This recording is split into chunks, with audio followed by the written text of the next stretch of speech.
हजारो कार्यकर्त्यांसह अंतरवालीमधून मनोज जरांगे मुंबईकडे रवाना। जरांगेंच्या डोळ्यात अश्रू। आता आरक्षण मिळाल्याशिवाय मागे हटत नाही। एबीपी माझाला एक्सक्लुझिव्ह प्रतिक्रिया।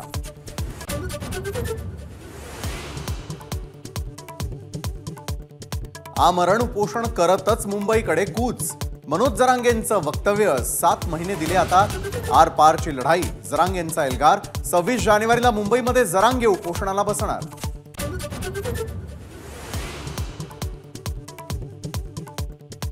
मुख्यमंत्री शिंदेंना अडचणीत आणण्याचा काहींचा प्रयत्न। शिंदे गटाचे आमदार संजय शिरसाट यांचा दावा, तर जरांगेंनी आणखी थोडा वेळ द्यावा, मंत्री शंभूराज यांची मागणी।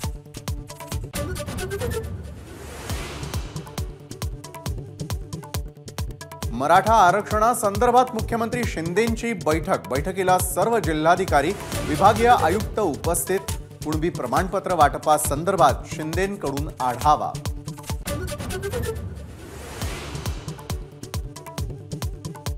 राष्ट्रवादी आमदारांच्या अपात्रता सुनावणीचा निकाल लांबणीवर। फेब्रुवारीच्या दुसऱ्या आठवड्यामध्ये निकाल लागण्याची शक्यता। नवं वेळापत्रक अध्यक्षांकडून जाहीर।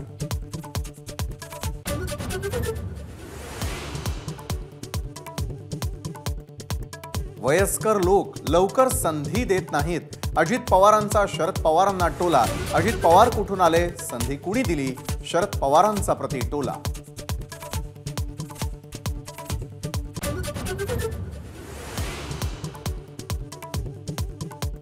सोलापूर दौऱ्यावर आलेल्या पंतप्रधान मोदींनी मूळ प्रश्नांना बगल दिली। शरद पवारांचा मोदींवर निशाणा।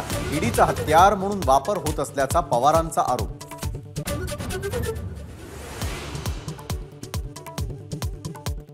अमरावतीत प्रकाश आंबेडकरांची जाहीर सभा। वंचितच्या कार्यकर्त्यांची मोठी गर्दी।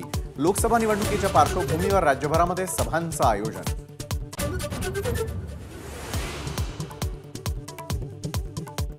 अहमदनगर जिल्हा विभाजन करून श्रीरामपूर जिल्हा करावा या मागणीसाठी सर्वपक्षीय मोर्चा।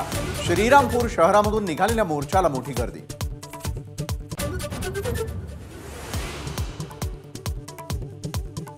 उद्धव ठाकरेंना राम मंदिर सोहळ्याचं आमंत्रण पाठवलं। स्पीड पोस्टनं आमंत्रण पाठवल्याची माहिती। मात्र उद्धव ठाकरे 22 जानेवारीला अयोध्येत जाणार नाही।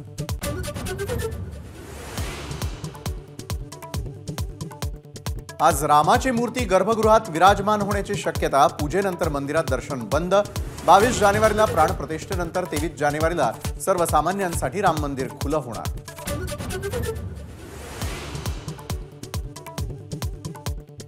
रश्मिका मंधानाचा डीपफेक व्हिडिओ बनवणारा अटकेत।